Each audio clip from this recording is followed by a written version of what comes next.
Good afternoon. May the class come to order, please. Welcome to Lunch with Books. My name is Sean. I'll be your host. We have a couple programs coming up just before we get started today. I'm echoing. You know why?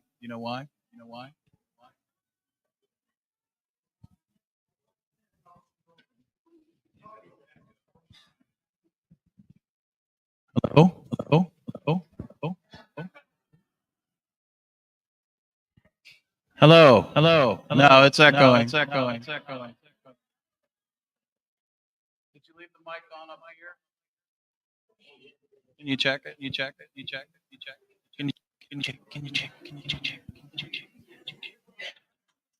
Sorry. One day we're going to have this all down to science.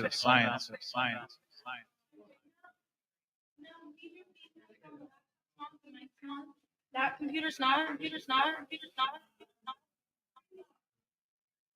Okay.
an Emeritus faculty status.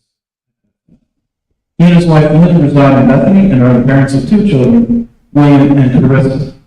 I give you Jeff Knierim and Randy Cooey.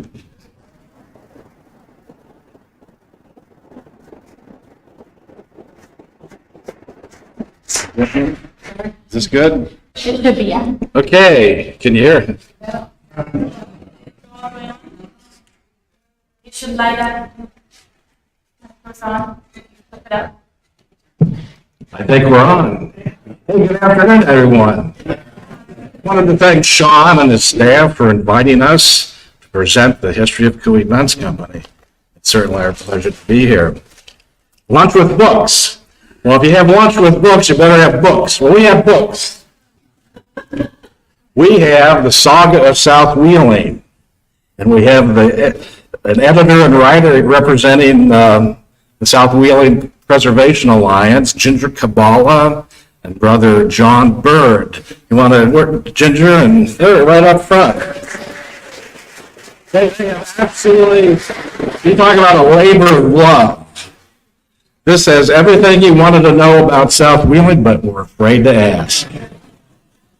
So we have some books for you, show and tell table. We have books that'll be for sale afterwards. You can see Brother John. The books are $25. I have some old documents from Cooey-Bentz, some anniversary items, and a couple other things that I'll talk about once we get started. So we do have books. Randy and I are very proud to be associated with a company with such a great legacy. It's just wonderful to have that background in our past. And people talk about Cooey-Bentz all the time, and I'll give you an example today. Mr. Pascoli, he said he bought a clock when he was 40 years old, a grandfather clock. I probably installed it, didn't I? It's still running, and he's 84 years old. Doesn't look like it. Laura Brandler is still using her Cooey-Bentz sofa. Dave and Sandra Clutter, their dinette set. Ralph Craig, a mattress. And he sleeps like a king every night after all these years. And our Mary Denny and Barb Magruder are still enjoying their Cochrane solid oak dining room suits. So it's just great to be associated with those memories. You know, people never come up to me and say, hey, Jeff, you know that sofa you bought in 95? That was a piece of crap. That never happened. But without a doubt, the best memories of Cooey-Bentz, Santa Claus, Toyland, trains in our window. And we're going to talk about that. We're going to talk about that. You know, shortly after I became president in 1986, upon my grandmother's passing, my wife, Linda, stopped by the store for a visit.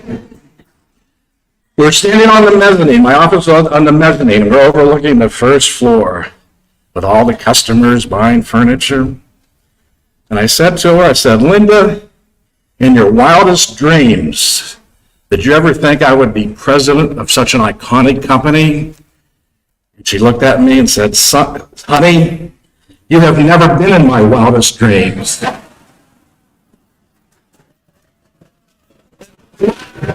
And Linda will verify that. Okay?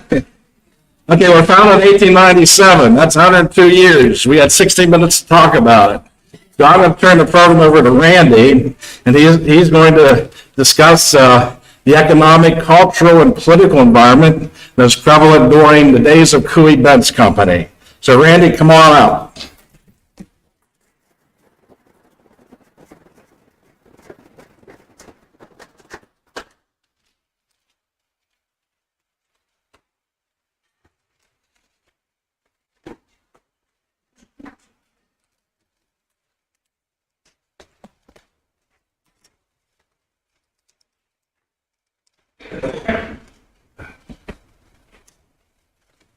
That was a kind introduction. I need to thank Sean for that. And I want to thank you for the opportunity to speak at the Lunch with Books program. I'd like to begin with an old story about a man who lived through the Johnstown flood.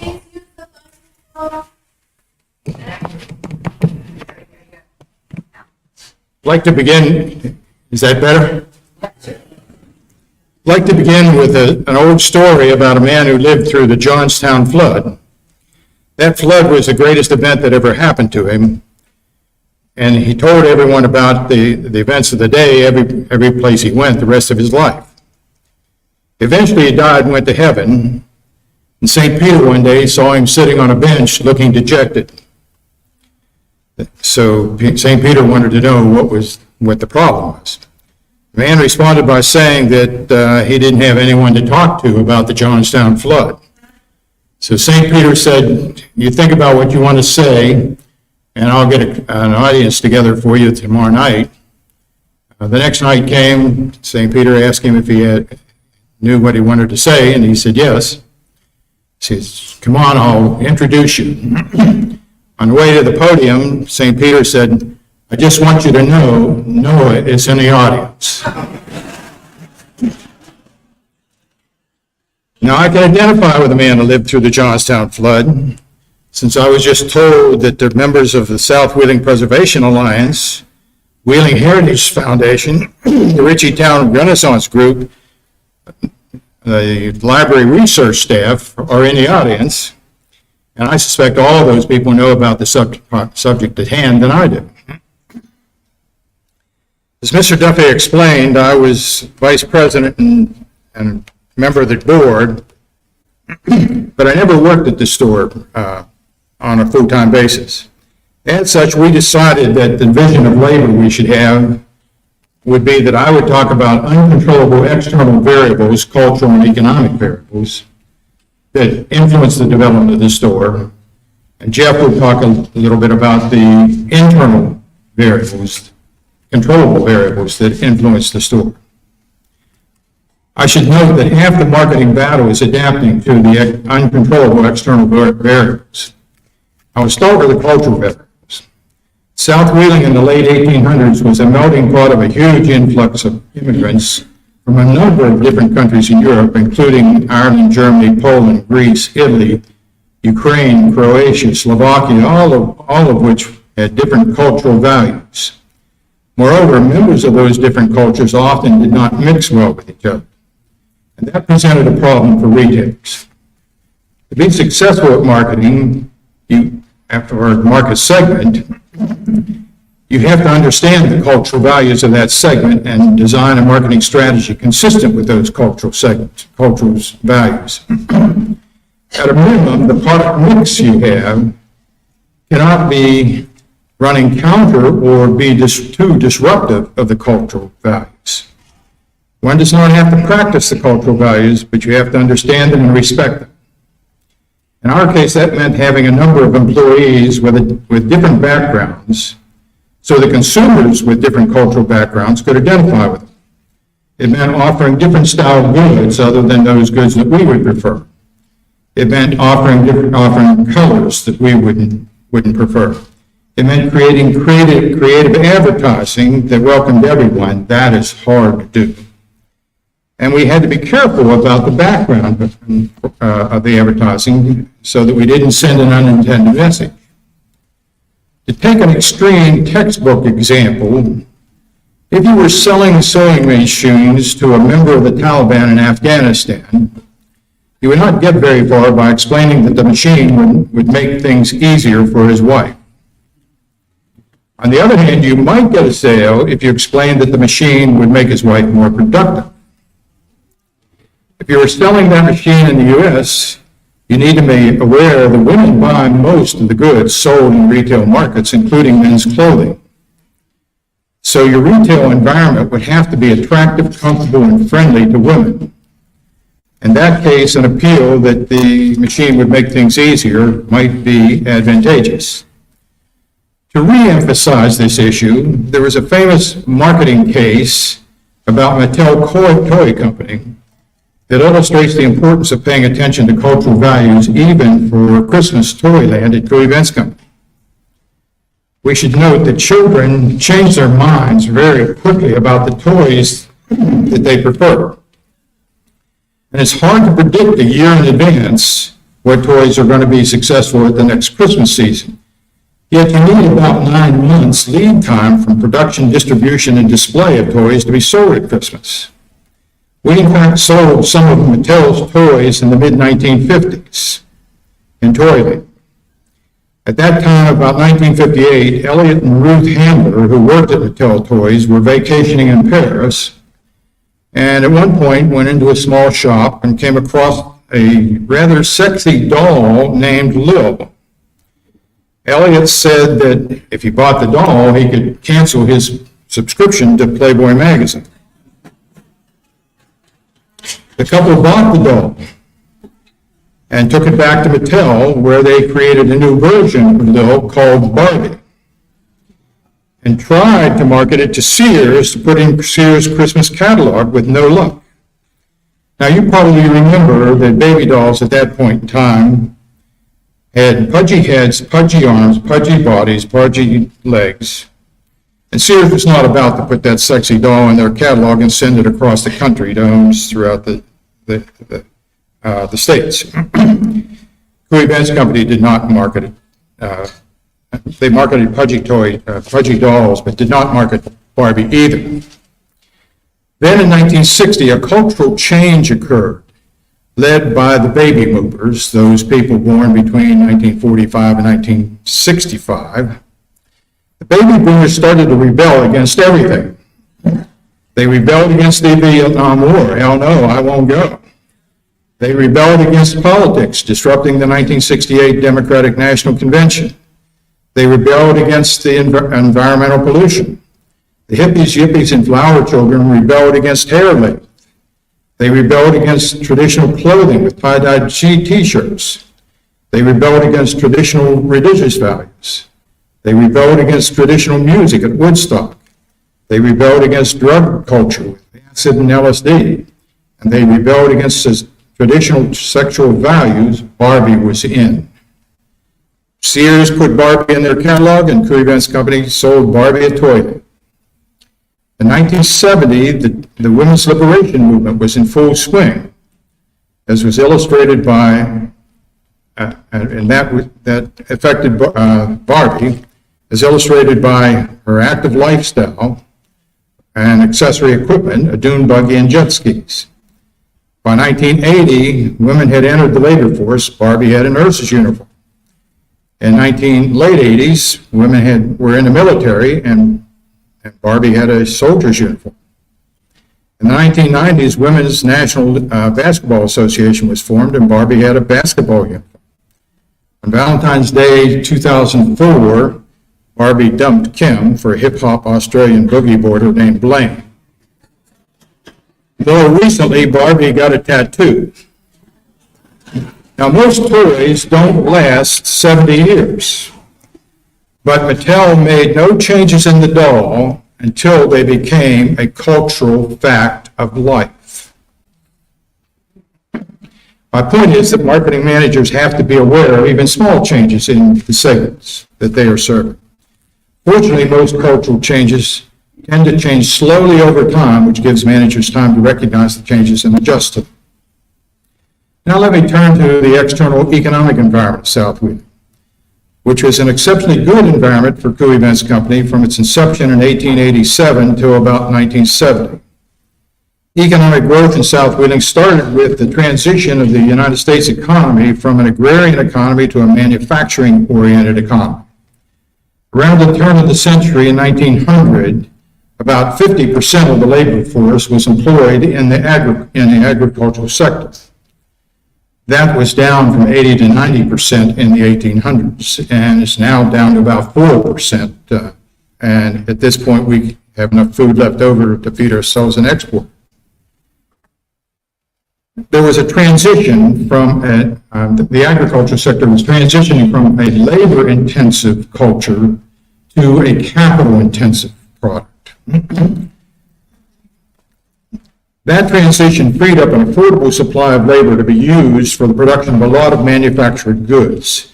At the same time, a large number of Europeans cleared the immigration services at various ports of entry on the East Coast and bought tickets on the Baltimore and Ohio Railroad where it made its last stop in Wheeling, and they could easily find jobs in the mills, the mines, and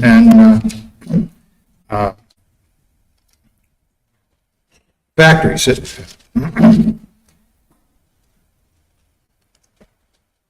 Starting in 1893, 4 years before the store was founded, the U.S. economy was in a deep depression as a result of the Sherman Silver Act.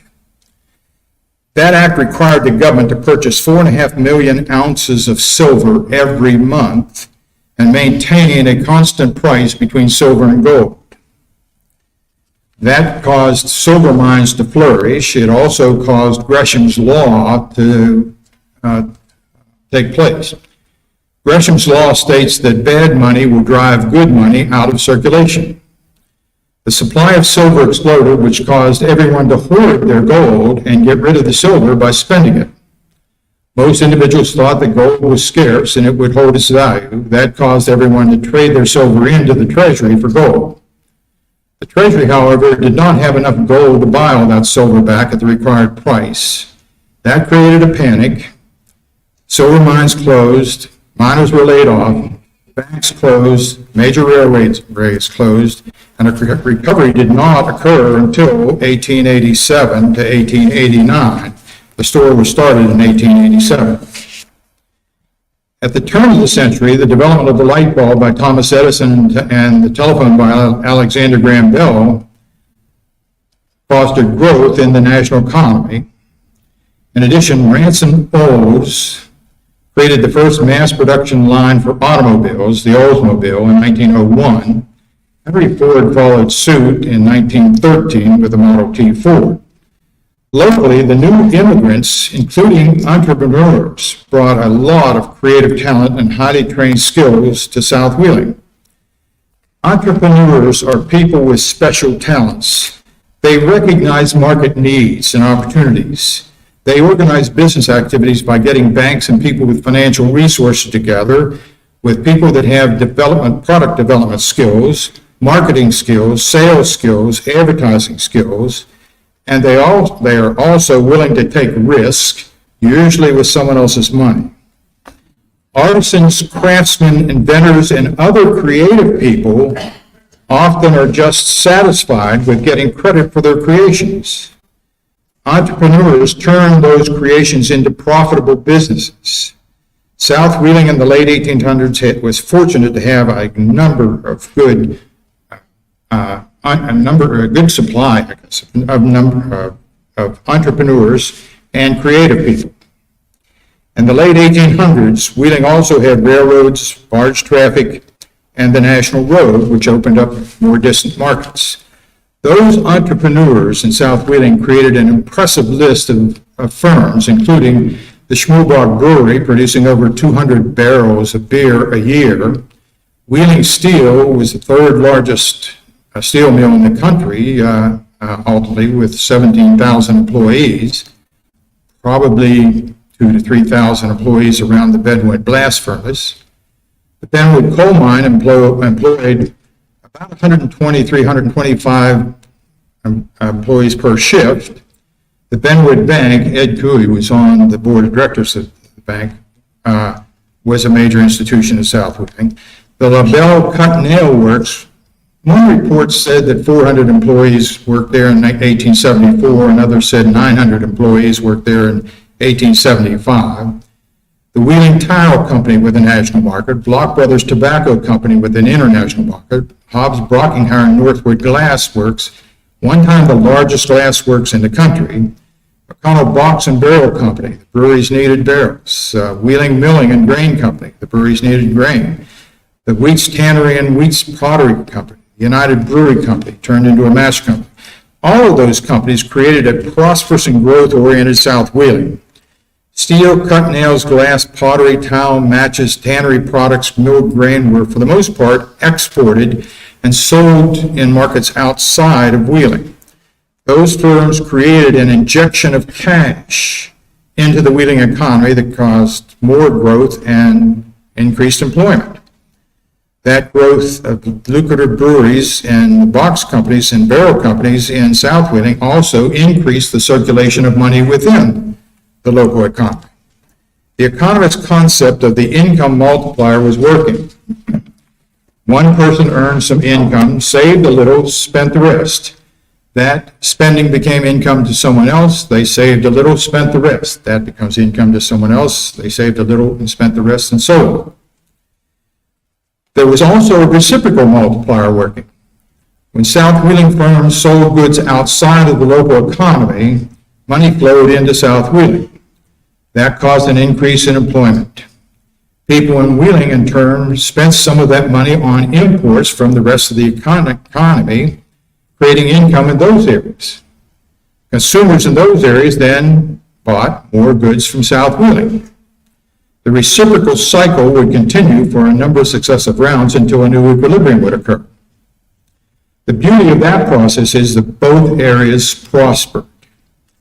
A money multiplier was working as well. As one person earned some income, he or she saved a little and spent the rest. The bank receiving that deposit held a portion of the deposit in reserve and lent the rest out. Person borrowing that money spent the money. That becomes income to someone else. They saved a little and spent the rest. The second round of savings increased the money stock, again in the second generation bank, and that created a third round of spending and savings and so on. The increase in the money stock by the banking system through multiple rounds of deposits financed an increase in consumer spending and growth in businesses and investments in local areas.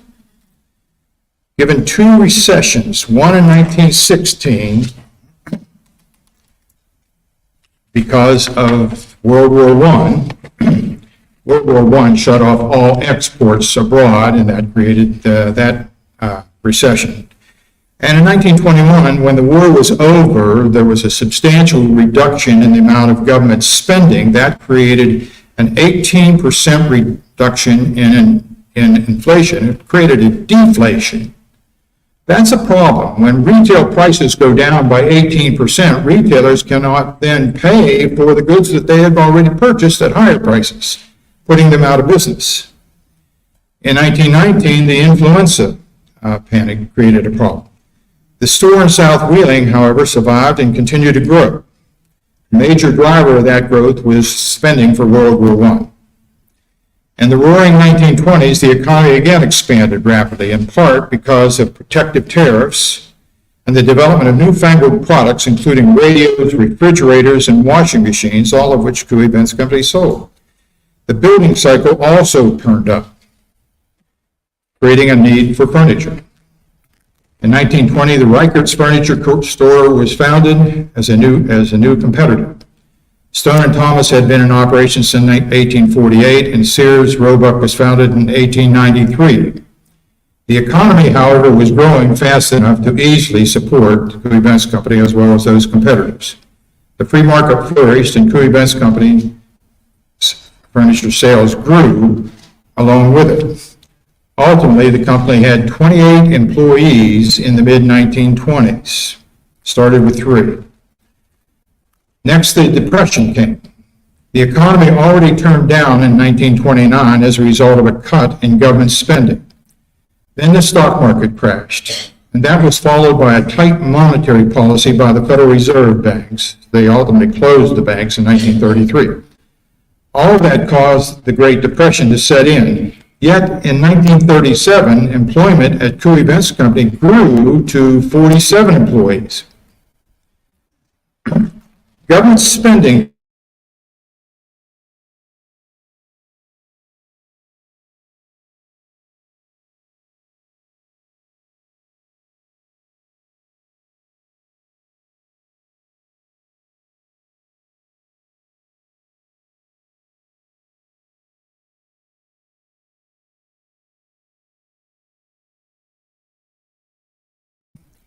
Consumers had gone for almost 20 years during the Depression and the war without buying consumer goods, including durable goods like furniture. During the war, we had a fully employed economy. Most of those people saved some money, and they had war bonds that they started to cash in. That created a flurry of consumer spending, including purchases of furniture, appliances, carpet, and toys at Cooey-Bentz Company. According to the audited financial report of the Wiseman Company, after the war in 1948, the company had a sales volume of nearly $1 million and a profit of about $106,000. That was an 11.12% return on sales and about 19.51% return on the investment. Most companies would be happy with a 3% return on sales, and very few companies, even on Wall Street board listed today, have ever earned 19.5% profits on their investments without taking huge risks. In terms of the value of the dollar today, $1 million worth of sales would be about $12.5 million, and the $106,000 profit would be about $1,400,000 profit. The store would be open today if that was the case. In the late 1950s and 1960s, many of the consumers who purchased goods right after the war ended had goods that were wearing out at about the same time. And that created a replacement wave of sales. That replacement wave of sales, however, became smaller and smaller as time went on. In spite of the decline in the replacement wave in the 1960s, we had one of the best growth periods in U.S. history. That was due to about $139 billion worth of spending on the Vietnam War over a 10-year period from 1965 to 1976. That extra spending created big sales for Cooey-Bentz Company as well as other firms, but it also created a big inflation. By the 1980s, the economy was standing on the edge of a cliff. That's a different topic, I think. Change creates opportunity, but it also creates problems. So what changed and caused the downturn for Cooey-Bentz Company? Or just list a number of external issues that created problems for the store. Keep in mind that the income multiplier, the reciprocal multiplier, and the money multiplier are double-edged swords. When income starts to decline, there will be multiple rounds of contractions in the economy. Yost's Law, an external variable in West Virginia, was passed in 1913 and implemented in 1914. That created prohibition, shut down the breweries. 900 people in Wheeling were out of a job working for the breweries. I've assumed that prohibition also shut down Mozart Park, including the Incline and the Box and Barrel companies. The Benwood mine closed in 1924 after an explosion that killed 119 miners. As a margin note, Cooey-Bentz Company's Benwood branch was used as a temporary morgue. In 1925, a year after the mine explosion occurred, the Benwood Bank closed because of embezzlement. 2 tellers stole all the money that was donated to the families who died in the explosion. In the 1930s, the Depression occurred, caused exports to other parts of the country to decline, and there was very little injection of money outside into South Wheeling. Imports occurred at that time, and when people in South Wheeling started to buy goods from other areas of the country, that caused a leakage of money out of the local economy. Times the multiplier. New growth industries, automobiles, military hardware, electronics, computers, drug manufacturing, cell phones established outside of the Wheeling area, and that caused labor to leave. Pottery, glass, and steel were in what economists called a long-term secular trend down. Mines in the area began to shut down, new housing starts declined, so less furniture was sold. 4-lane highway was built, Route 2, and routed traffic away from Cooey-Bentz Company. The implementation of the personal income tax, 6% in West Virginia, in 1960 was an additional leakage of a large sum of money out of the local economy. Times the multiplier. The building of the St. Clairsville Mall in the early 1980s took traffic away from the store. The big box stores, Sears and Sears Catalog, Walmart, Toys R Us, all bought toys in large volumes at discounted prices, making it hard to compete. Sears also bought appliances in large volume at discounted prices, making it hard to compete. New innovations with televisions that didn't break down caused repair markets to decline. Specialty owned operator stores were selling and installing carpet as well as appliances, both of which had thin profit margins. The growth of the manufacturing-oriented economy into a service-oriented economy by 1990 and now into an information-oriented service economy, for the most part, occurred outside of the local area. And the store was closed then in 2002, after 105 years of operation. At this point, let me conclude by introducing how my family was associated with Cooey-Bentz Company. And that will lead into Jeff's presentation concerning the specifics of the store's development and operation. My great-grandfather, William Randolph Cooey, W.R. or Will, as his friends called him, was born in McMecken in 1860, and at a very young age moved with his family to Huff Ridge, a branch off American Ridge on the hilltop just east of New Martinsville. When Will was 16, the family sold that farm and moved to Martins Ferry. Later in that same year, they bought a farm near Bonnet's Run on Wheeling Creek. We assume that W.R. worked on that farm until age 22 in about 1882. Starting in 1887 to 1893, Will worked for the John Arbens Furniture and Undertaking Company at 1115 Main Street, later the site of Reichert's Furniture Store. As a side note, I should explain that cabinet makers made both furniture and caskets, so furniture stores were often paired with funeral homes. In about 1893, W.R. started working for Peter Altmaier at the Altmaier Furniture and Undertaking Company located at 3305 Jacob Street. While working at the Altmaier Company, he became friends with one Thomas Sanford Furby. In 1895, while still working for the Altmaier Company at age 35, W.R. graduated from the Oriental School of Embalming and became an undertaker. That was first of 2 embalming certificates that he had earned. He had been working for the Altmaier Company for about 4 years when Peter Altmaier, the owner of the company, died suddenly at about age 49 or 50 of pneumonia.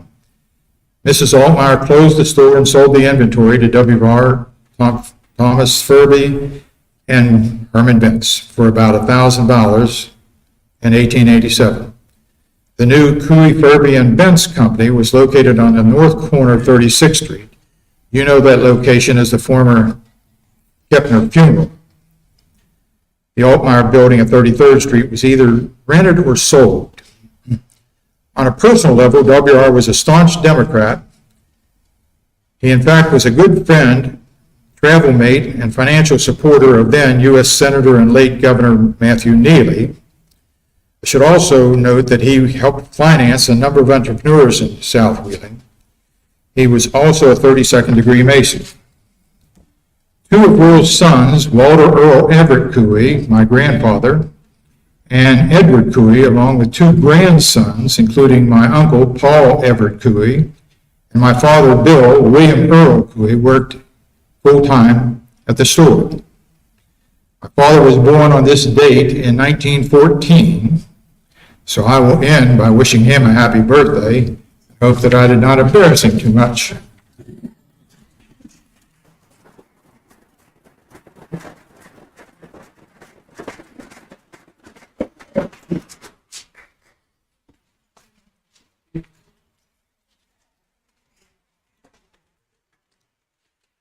Thank you, Randy.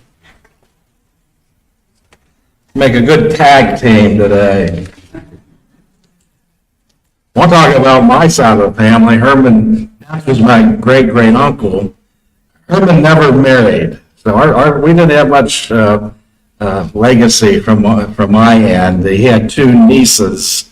One was my grandmother, so the business went from Herman Bentz to the 2 nieces. My mother just had my grandmother had 1 child, my mother, and then my mother, there were I have two siblings, so it was my grandmother and mother and my two sisters and myself. So we had a short sided family there. But anyway, talking about Herman Bentz for a minute.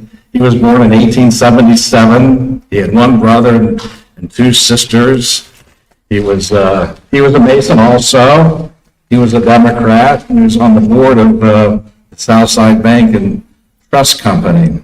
At age 10, he worked as a cooper for nail kegs at LaBelle Factory, and he later became deputy sheriff under Sheriff Steenrod. So let's take a look. There they are. Herman's on the left and W.R.'s on the right, our founders. This is, Randy mentioned Stanford Furby.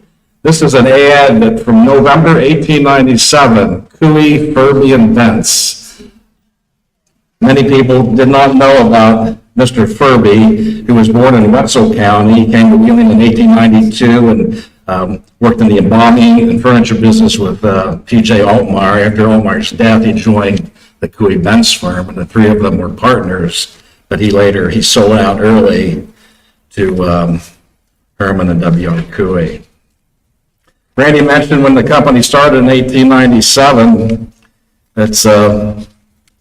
It's interesting the wages that W.R. and Herman made. Herman, being a bachelor, he took home $8 a week, and W.R. Cooey, having a family, took home $12 a week. So that was a very meager salary when you think about it. Cooey-Bentz, we were a full-service furniture store over the years. We sold everything for the home, certainly in the early days: draperies, floor covering, appliances, furniture, outdoor furniture. In the early days when TV was invented, our TV repairmen would actually install antennas on rooftop antennas for our customers. If you can imagine doing that, in today's economy. Wanted to give a little background of our progression of our buildings. This is an ad that probably appeared in 1963 during West Virginia's centennial celebration, but it shows the stages of the store over the years. As Randy mentioned, the first store was on the corner where Kepner's is currently located. That was in 1897. Then that building expanded. You could see it expanded basically 3 times on that corner from 1897 to 1907. And then the building that we know now is half of it was built in 1914, and a mirror image was built in 1923. So as Randy mentioned in his talk, it was, when you think about it, what was going on with the economy in the country, Herman Bentz and W.R. Cooey were very bold to build during the wars. So they were very aggressive merchants and obviously very successful. This is actually a photograph of the first Cooey-Bentz Company. Then this is an addition to that building. And then that's the finished product when the second half of the main building, as we know today, was built in 1923. This is our Benwood store during the 36 flood. Ed Cooey was the manager. You can see they have a rowboat, and the guys on the balcony. This is an invoice for furniture purchased back in 1913, the Earl Seabright. Basically, a house full of furniture for a couple $100. The prices did go up. This is a invoice from the funeral part of our business back then. They operated a funeral home through 1930 when we sold it to the Kepners. Often tease John Kepner sometimes, hey, I'd like to, back when we were in business, I'd like to buy that funeral home back. I said, John, your customers don't complain. that was a complete funeral with 5 carriages. That was before horse-drawn carriages. $326. Not a bad deal. This is an interesting ad. Actually, Sean Duffy found this. He sent this to me. It was a July trade-in ad. We did take trade-ins up through, probably the 80s. People could trade in their furniture. We had, if you look at Cooey-Bentz Company, facing it to the right is the main structure. To the left, there's a smaller store. That was our trade-in store. But we took trade-ins. But the interesting thing about this ad is that we tell the customer that whatever we give you for your trade-in, we're not going to make a profit on it. If we give you $100 for your trade, that's what we're going to sell it for. So we're very transparent regarding our trade-in sale. Again, this is a letter that was written by Gene Heil, who was the manager of the store. I'll mention Gene here in a minute, but it was sent to Louis Fiendler, who was the manager of the Virginia Theater. Mr. Fiendler had written a letter to Gene Heil thanking him for the great delivery service. So this is Gene's response to Mr. Fiendler. Talking about my grandmother, Mary B. Heimlich. She was married 3 times. My grandfather passed away, and she was working obviously at Cooey-Bentz, and Gene Heil was the manager. Gene Heil wanted to leave. He wanted to go elsewhere. And my grandmother said, you can't leave. We need you. And Gene Heil said, well, I'll stay if you marry me. So that's how she ended up with Gene Heil. Now, Gene Heil passed away, and he married Paul Heimlich, who also worked at the store. So all 3 of her husbands, unfortunately, passed away. So it was great working with my grandmother. You know, when you think of it, she was a CEO way back when. That was before the glass ceiling was even talked about for women. You know, when you think about it, she was CEO of a major company in Wheeling. And, you know, back then, I don't think there were too many females in a management position. But it was a pleasure working with her. She died in 1986. And she instilled a lot of values to myself and my 2 sisters. And as far as the company goes, she believed in giving back to the community, and we did that. And I just wanted to mention some projects we were involved in. We were very active with the Easter Seals. We sponsored a 5K race. We're very active with Easter Seals, as well as a food drive. We were partners in education with Wheeling Middle School. It was a wonderful experience. Actually, some of the show and tell items, there's 2 posters that were created by art students at Wheeling Middle. We also presented to the most outstanding student, 8th grade student, the Mary B. Heimlich Award. We recognized a student we did that for 21 years. We had a great run with Wheeling Middle. Golf tournament, Cooey-Bentz golf tournament. This was Randy's father's project. We sponsored an amateur golf tournament for over 50 years, and they would donate the proceeds to Easter Seals. So that was a fundraiser for Easter Seals. This is a shot of the holiday open house. The music students from Wheeling Middle. This is, we had a sale recognizing nonprofits that contributed their services to the community, and we donated a portion of our profits to several nonprofits in the area. Okay, we're going to talk about Christmas. I wanted to show this video. This is courtesy of Steve. This is off the internet.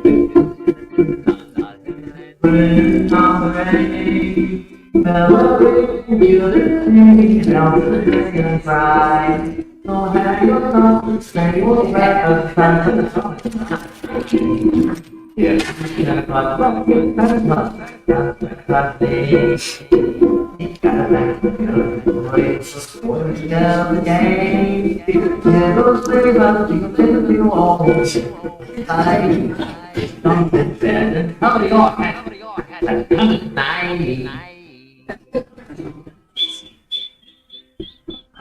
comes Santa Claus.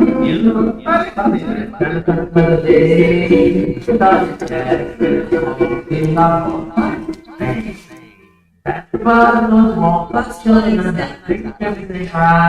Probably John Bishop, I would imagine, John or Joe Bishop back in that day. Here comes Santa Claus. He'll come around and shine the time. You just want to say, to let it back to the above, Santa Claus comes tonight. To let it back to the above, Santa Claus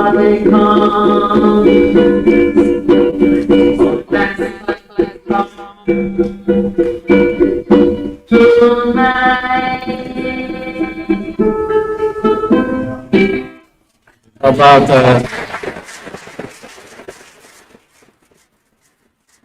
we have some photos of Christmases from the windows and some of the our trains that we'll get to here. This was a shot of the window display in 1957. That was certainly a labor of love. My grandmother was basically involved in the windows, and Randy's dad, Bill, and Uncle Paul were the Toyland merchandisers and train technicians. Paul was big into the trains. But the windows were certainly a treat, and my grandmother worked with our maintenance man, Rudy Wood Darcy, who started very early in the year to plan the windows. When she got the idea from a trip to New York, obviously the department stores had window displays, so she came back to Wheeling and created these beautiful windows. We would start probably mid-November. We'd put brown paper on the windows and construct the window, and the Friday after Thanksgiving, the paper would come off and people would be standing there waiting for our window. This is a picture of myself and my two daughters. We donated some of the animations to Ogilvy Institute back in '86. The last window was in '85.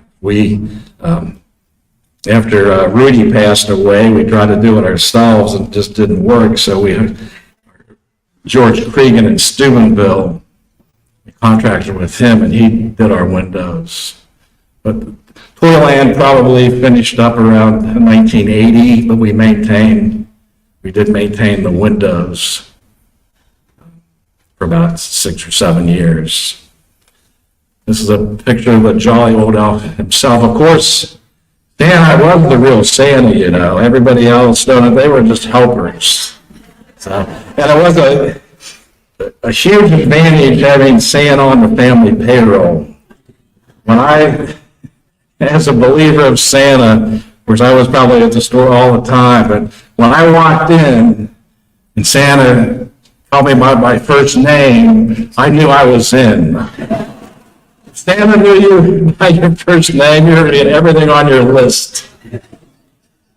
Of course, all the surprise packages that, many of you remember getting surprise packages. I had so many Chinese checker games that more than I needed coloring books.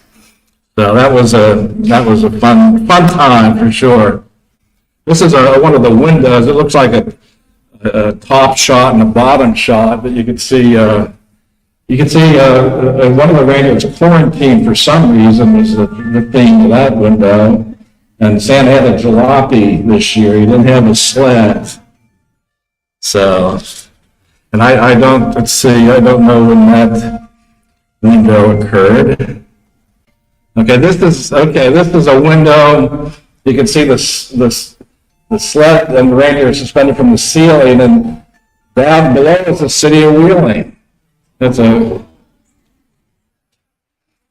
I think I-470 was included in that. That was the time when I-470 was being, pardon me? Yeah, what else is new?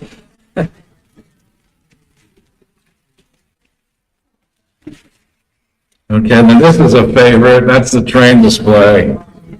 We all remember Toyland used to be on the mezzanine.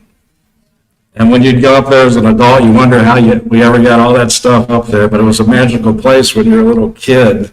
And then in the early 60s, it moved to the first floor, and we took half the first floor. And Santa was always in the same spot. When you walked in, if you came on the front door, he was to the right. So he always maintained that spot of that position of honor. Here's another picture of the train display. You know, we had some of the Santas over the years, some of their names. I mentioned John Bishop, Joe Bishop. John was my first Santa that I remember. Charlie Snyder, Henry Conrad, and our last Santa was John Raskowitz, who lived in South Wheeling, and he was our retired maintenance man. He did a wonderful job as Santa. Let's see, what else do we have? Here we go. Here's another shot of the reindeer. So I know this brings back a lot of wonderful memories for everyone. A little story. We had one of the Santas, George Vance was his name. He came to me he said, Jeff, I can't make it. I got an engagement Thursday evening. I can't be here to be Santa, but I have a gal who plays a wonderful Santa. And I said, a gal? And he said, yeah, she'll be fine. So I said, okay, George. So she came up and dressed up as Santa Claus and played the role of Santa for the evening.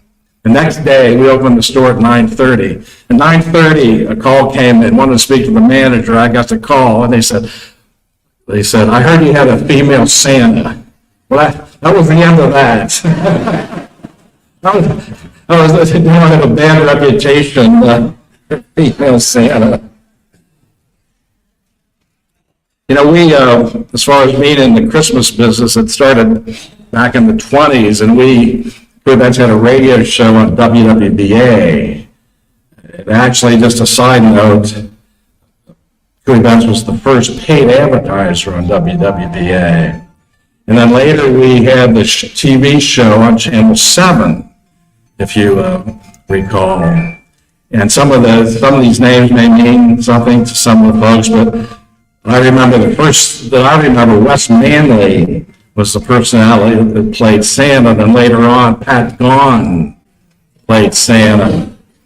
And when we discontinued toys, Channel 7 maintained that show for a number of years. They had other sponsors, obviously, but that was a nice tradition. Yeah, we looking at what we did at Christmas time, we always felt we were sort of ahead of our time with what we did. When you look at what Wheeling has done with the Festival of Lights, we always thought we were the forerunner of wonderful Christmas displays in Wheeling.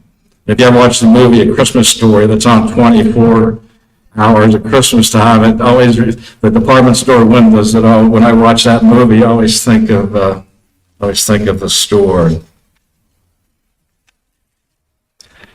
Wrapping up Christmas, we did, this is closing, we're actually in business for 3 centuries. When you think of the 1800s, 1900s, and the 2000, we celebrated when we made it past into the 2000s, we did close in 2002. And here we are, you can see the resemblance. We're chipping off the old blocks there, aren't we, Randy? So, well, in closing, I just wanted to thank everyone for attending today. It's really special for me to share Cooey-Bentz, and I wanted to recognize there's some Cooey-Bentz alums here. We got past employees. We got Rick Lake. Rick was a credit manager back in the 80s. Hasn't changed a bit. And we have Kelly Reese back. Where's Kelly? There's Kelly. Kelly was our, if you can imagine, point technology change. Kelly was our switchboard operator back when we had cables, the old PBX system. Brought in a person to train too. It's really helped me through the years. They brought her from Bell Telephone like that. She was so patient. And it really helped me because I became services later on. And just wonderful customer service. She taught me really helped. Well, Kelly's grandfather, Bernie Mulroy, worked at Cooey-Bentz for a number of years. Bernie was our refinisher, and he was top notch. Some other employees that I'll mention that some of you may have known or worked with, Ray Miller, John C. Westenhaver, Art Davies, Bob Boyd, George Mack, Ben Coleman, Tom Shields, Louis Rapp, Walter Hersey, just to name a few of our all-star employees. We had many all-star employees like Rick and Kelly and the ones that I mentioned. So thank you very much. Appreciate it.